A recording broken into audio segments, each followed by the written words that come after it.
እና እዛ ጫካ ውስጥ ከገቡ ለመፈለግ ሂደው ነበር። በሄዱት ሰዓት የዲና ጋርዶችን ልዑልን እንደሚከታተሉ ነው ትንሽ የደረሰን ነበረው። ስለዚህ ይሄ ነገር እውነት ይሁን ውሸት ይሁን እንግዲህ ራሳቸው ሲመጡ እያንዳንዱ ነገር አብራርቶ ይነግሯቸዋል። እኔ ምንም አይነት ነገር ይሄ ነው ብዬ መናገር አልችልም። ትላንትም ነግሬያቸዋለሁ። እንግዲህ ዛሬ ይመጣሉ ብዬ ጠብቄ ነበር፣ አልመጡም። ብቻ ሁላችንም በጸሎትም በዱዓም ማገዝ አለብን፣ ማስታወስም አለብን። እነዚህ ጀግኖች እውነት እንደተባለ በዲና ጋርዶች ተከበዋል ይሆናል ወይ? የዲና ጋርዶች የሚባሉት ያው ታውቃላችሁ፣ ክፍለ ሀገር ያሉ ሰዎች በሙሉ ያንንዱ ነገር ዲናን ልክ እንደ መንግስት ልክ እንደ ፈጣሪያቸው እንደሚያዩት ነው። ከአንድም ሁለትም ሶስቴም ብዙ ሰው አውርተዋል። ዲና በጣም እንደምትፈራ ብዙ ነገር ስለምታደርግላቸው ለዲናን በጣም እንደሚፈሯት ነው ሰው በሙሉ የሚናገረው የነበረው።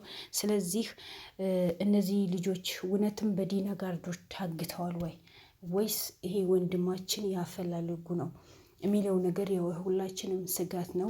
መቅደስ እስር ቤት ሆናም በነልዑል ላይ ሌላ ያልሆነ እርምጃ ልትወስድ እንደሞከረችም እየተሰማ ነው። ስለዚህ እቺ መቅደስ ተብዬዋ በእነሱ ላይ ምን አይነት እርምጃ ልትወስድ ነው? ምን ልታሴር ነው? እስር ቤት ሆና ገና በእነሱ ላይ ሌላ ወንጀል ለመፈጸም እሷም እልህ እንዳለባት ሁላችንም እናውቃለን። መቅደስ ለምንድን ነው እልህ ያለባት ካላችሁ፣ መቅደስ ባልዋ ብር ለመሰብሰብ ንብረቱ ለመቅማት ባልዋ ክፍለ ሀገር ወስዳ አይምሮን በሽተኛ አድርጋ ምንም ነገር እንዳይንቀሳቀስ አድርጋ የአይምሮ በሽተኛ አድርጋ ነው ያስቀመጠችው የነበረው። ያ ነገር ደግሞ የጠቆመችው የገዛ ዘመድዋ ነው። ሚኪም ቀጥታ ወደዛ ሂዶ ባልዋ ካለበት ችግር አውጥተው እሱም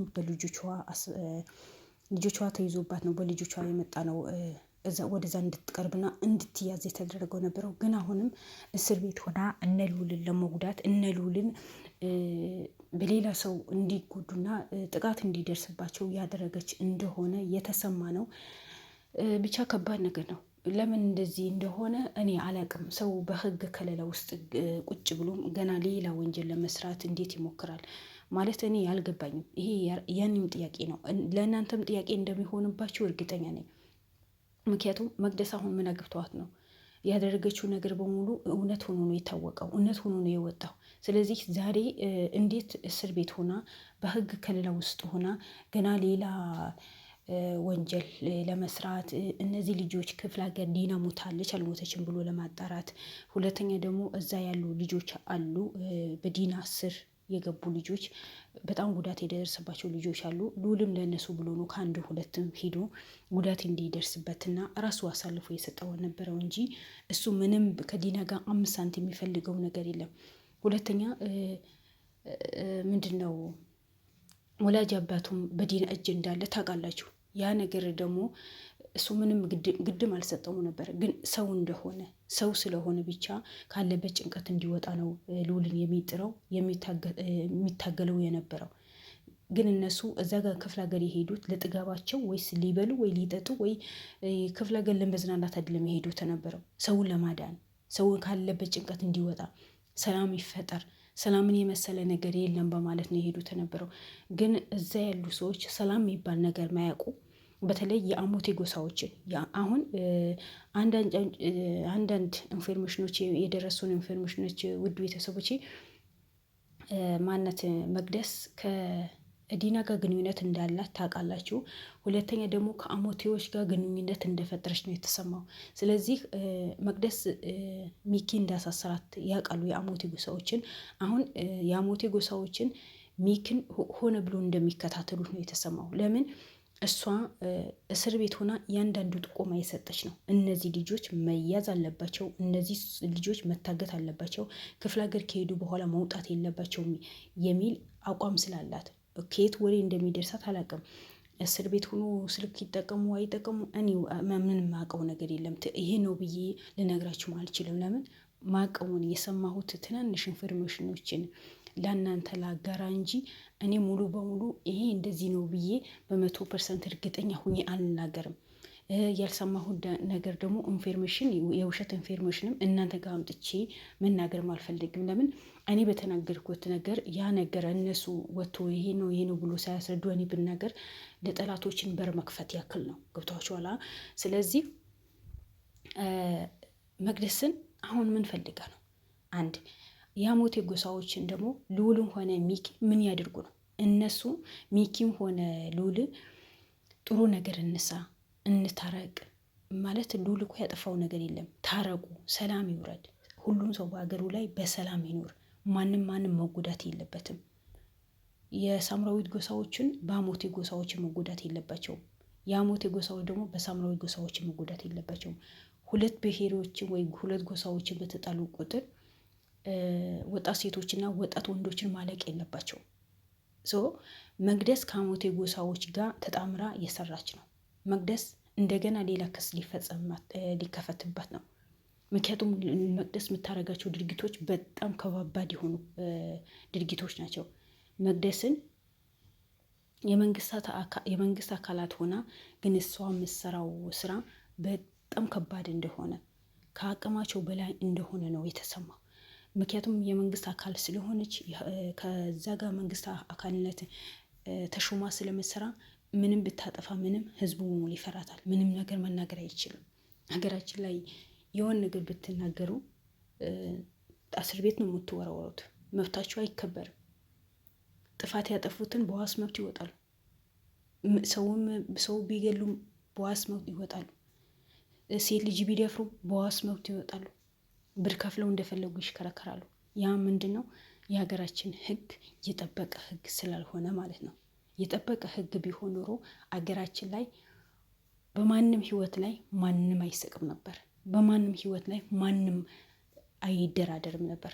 ምክንያቱም ከበድ ያለ እርምጃ ቢወሰድ ኖሮ ማንም ለማንም መብት አይጥስም፣ ማንም ለማንም አይነካም ነበር። ግን ብር ካላቸው ለምን በአንድ ጊዜ 100 ሰዎች አያጠፉም? ምንም አይደለም። ምክንያቱም ይገባሉ፣ ወይ 1 ዓመት ወይ 2 ዓመት ይታሰራሉ፣ በዋስ መብቱ ይወጣሉ፣ ብር ይከፍላሉ። አለቀ ደቀቀ። ያ ለመኖር የሚሮራ ሰው፣ ለእውነት የቆመ ሰው አገራችን ላይ መኖር አይችልም። አሁን ልዑልና ሚኪ በዚህ ልክን ከአንድ በኩል ዲና፣ ከአንድ በኩል ማናተቺ ከኋላ የመጣችው ማናት መቅደስ የምትበላው በዚህ ልክ የሚያሳድዋቸው እኮ ለምን ለእውነት ቆሙ? ለምን እንደኛ ውሸት አይሰሩም? እኛ ውሸት የሰራን የኖርን እነሱ ለምን እውነቱን ያጋልጡታል? ማን ናቸው? ከየት የመጡ ናቸው? አስቡት። በዚህን ያክል ሀገራችን ላይ ሰው እየጨፈረ ነው። በዚህ ልክን በሰው ህይወት ላይ እንደፈለጉ የዘለሉ ነው። መቅደስ በባልዋ ብቻ ከባድ ቅጣት መቀጣት ነበረባት። እንኳን ሌላ እስር ቤት ገብታ ሌላ ትእዛዝ ለታዝዝ ሰዋትና በባልዋ ላይ የፈጸመችው ጉድ ከባድ የሆነ ቅጣት ተቀጣ እስር ቤት እድሜ ልኳ መቅረት ነበረባት።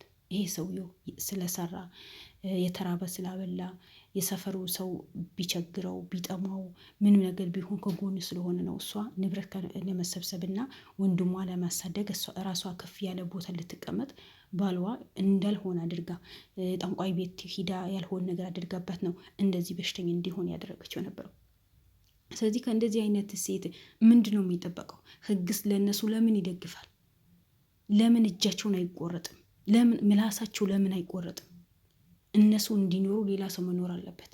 አሁን እነዚህ ጀግኖች ሉሉ ሆነ ሚኪ ለህዝብ ብሎ ነው የተበደለ ህዝብ ብሎ ነው የሚሯሯጡት እንጂ እነሱ ምንም ያክል የደረሰባቸው ነገር የለም። ቅንጣትን ያክል የተጎዱት ነገር የለም። 5 ሳንቲም ምንም ነገር ታገለግል እንኳን 5 ሳንቲም 10 ብር በሀገራችን ላይ አሁን ምንም ነገር እንደማይገዛ ነው። ስለዚህ ምንም ያክል ጥቅም የላቸው የሚከፈላቸው ነገር የለም። ግን እኛ ያለን ህዝባችን መጎዳት የለበትም። እኛ ያለን ህዝብ ማልቀስ የለበትም። ሁሉም ሰው በሀገሩ ላይ ተከብሮ ተዋዶ ይኑር በማለታቸው እኮ ነው ይህን ያህል ጥቃትም ሆነ ሰቆቀን በሄዱበት በሙሉ ሰው ይከተላቸዋል። በሄዱበት በሙሉ ሰላይ ይቀመጥባቸዋል። በሄዱበት በሙሉ እነሱ ለማጥፋት ሙከራ ይደረጋል። ለምን? ምን ስላደረጉ? ጥሩ ስለሰሩ ነው? እንደ ሌላ ሰው ማጥፋት ነበረባቸው? እንደ ሌላ ሰው መዝረፍ ነበረባቸው? እንደ ሌላ ሰው የሌላ ሰው ንብረትን ዘርፈው እንደፈለጉ መዝናናት አለባቸው? እንደዛም ያደረጉ ልጆች ናቸው እኛ ጨብጭበን መቀበል ያለብን? ጥሩ የሚሰሩ ልጆች በቃ ማፈን፣ ማሳገት፣ ያልሆነን ስያሜ መስጠት ነው ያለብን? ተው። እንደ ሰው አንዳንዴ ቆም ብላችሁ አስቡ። አይምሯችሁ እኮ ልታስቡበት ነው የተሰጣችሁት እንጂ መጥፎ ነገር ልታስቡ ወይስ እንደ እንስሳ በልታችሁ ልተኙ አይደለም። መጥፎ የሰራ አጨብጭባችሁ ትቀበሉታላችሁ። ጥሩ የሰራ ደግሞ የቱ ጋር ወቅተ ነው ቢጠፋ የቱ ጋር አግኝተ ነው ብንገለው ብላችሁ ነው እያንዳንዳችሁ ነገር። ሶሪ ሄዳ ድምፄ መንገዱን ቀዳዳውን የምትፈልጉት። እኔ በጣም ስለተናደድኩኝ ነው። ለምንድን ነው ጥሩ የሚሰራ ሰው ሀገራችን ላይ የማይወደደው? ለምን? ምን ባደረገ? ጥሩ ስራ ስለሰራ ልዑል እናቱ ቁጭ ብሎ እናቱን መካደም፣ እናቱን በየጊዜ ልዑል ጠፋ፣ ልዑል ክፍለ ሀገር ሄደ፣ ልዑል እንደዛ ሆነ በተባለ በሙሉ እናቱ ታለቅሳለች። ደም ግፊት አለባት፣ ሐኪም ቤት ትገባለች፣ ትሰቃያለች። ለማን ብላ? ስለዚህ ልዑልን መጥፎ ባህሪ ቢኖረው ኖሮ ምን አገባኝ ብሎ እናቱ እንደዚህ ከምትሰቃይ ራሱ አደጋ ውስጥ ከቶ ሌሎቹም ልጆች ደግሞ አደጋ ውስጥ ከቶ እናቱን በዚህ ልክ እንድትሰቃይ እኮ አያደርግም ነበር። ጥሩ ስነ ምግባር ስላለውና ጥሩ ልብ ስላለው ነው። ዛሬ ግን እናንተ በየቦታ ተቀምጣችሁ እስር ቤትም ተቀምጠሽ እነሱ ለማጥፋት መንገድ የከፈትሽ ነው። ስለዚህ እነዚህ ልጆች ይገባቸዋል ወይ? ይሄ ነገር ለእነሱ ይገባቸዋል ወይ? ለምንድን ነው ስላይ የሚቀመጥባቸው? ለምንድን ነው የሚታፈኑት? ለምንድን ነው በየበሄዱበት በሙሉ ጋርዶች ወይስ ምንድን ነው ቅልምጤ ምናምን የሚባለው ነገር በየቦታ የሚከተላቸው? ምን ባደረጉ? ይከፈለን አላሉ። በራሳቸው ወጪ፣ በራሳቸው መኪና፣ የራሳቸው ቤንዚን፣ በራሳቸው ብር ቤንዚን ሞልቶ ነው የሚሄዱት። ያ እኮ ጥሩ ልቦና ስላላቸው ነው እንጂ እንደናንተ እኮ ምን አገባኝ ብሎ መቀመጥ ይችሉ ነበር። ግን እንደናንተ አይነት ስነ ምግባሩ የተበላሸ አይምሮን የቆሸሸ ሰው ደግሞ ሰውን ለማጥፋት መንገዱ በሙሉ ክፍት ያደርገዋል። እነዚህ ጥሩ የሚሰሩ ልጆች በሙሉ መንገዱ እንዳይሄዱበት ትዘጉታላችሁ፣ መንገዱ በሙሉ ታጠቡታላችሁ። አንዳንዴ ለማውራት የሚከብዳችሁ ቃላቶችን አለው። የምር እኔ ሰው ይከፋብኛል ብዬ ነው እንጂ ያኔ ተናግሬ ቢወጣልኝ ሰድቤያቸው ቢወጣልኝ እኔ ደስ ይለኛል። ግን እንደዚህ ስነ ምግባር ያለኝ መጥፎ ስነ ምግባር ያለኝ ሴት አይደለሁ እንደነሱ ማለት ነው። ጭራሽ ያለውን ነገር ለማጣራት በሄዱበት ገና እነሱን ተከታትለው እነሱን ለማጥቃት ይሞክራሉ። ምን ባደረጉ? ስለዚህ ውድ ቤተሰቦቼ የምንሰማው ነገር ደግሞ በየቀኑ የባሰበት ነው የሚመጣው እንጂ ምንም የተሻለ ነገር አዲስ ነገር የሚሰማን ነገር የለም። እኔ እውነት ዲና አርፋለች ተብሎ መቃብሯ ያሰቡኝ ቀን ነው እኔ እፎየው ብዬ ማርፈው። ምክንያቱም የልዑል ስጋ ስላለብኝ የልዑል ጠንቅ ስለሆነች ልዑልን ማጥቃት እሷ ማትቆፍረው ጉድጓድ የለም። መንገዱ በሙሉ ስለምትሄድ አይምሯ ለመጥፎ ነገር ብቻ ያሳመረችው ሴት ናት። አይምሯ መጥፎ ነገር ለመስራት ብቻ የተፈጠረች ሴት ናት። እሷ ተገላገልን ስንል ሌላ የእሷ ምትክ ታናሽ እህቷ እቺ መቅደስ የምትባለው መታ አሁንም እስር ቤት ሆና እነ ልዑልን ሰው እንዲከታተላቸውና አጂብ እኮ ነው። እኔ ስሰማው በጣም ነው የደነገጥኩት። ማለት አልጠበኩም ነበር። በቃ አርፋ ተቀምጣለች ብዬ ነበር። ስለዚህ ውድ ቤተሰቦች እኔ ምን እንደምላችሁም አላቅም። የዛሬ ያለው መረጃ ይሄንን ነው። እስኪ እነሱም ይመጣሉ የሚል ተስፋ አለኝ። በተስፋ እንጠብቃቸዋለን። እወዳችኋለሁ። ባላችሁበት ሰላማችሁ ይብዛልኝ። አዲስ ከሆናችሁ ሰብስክራይብ አድርጉ፣ ላይክም አድርጉ። ሰላም አለይኩም ወራህመቱላሂ ወበረካቱሁ። ባይ ባይ።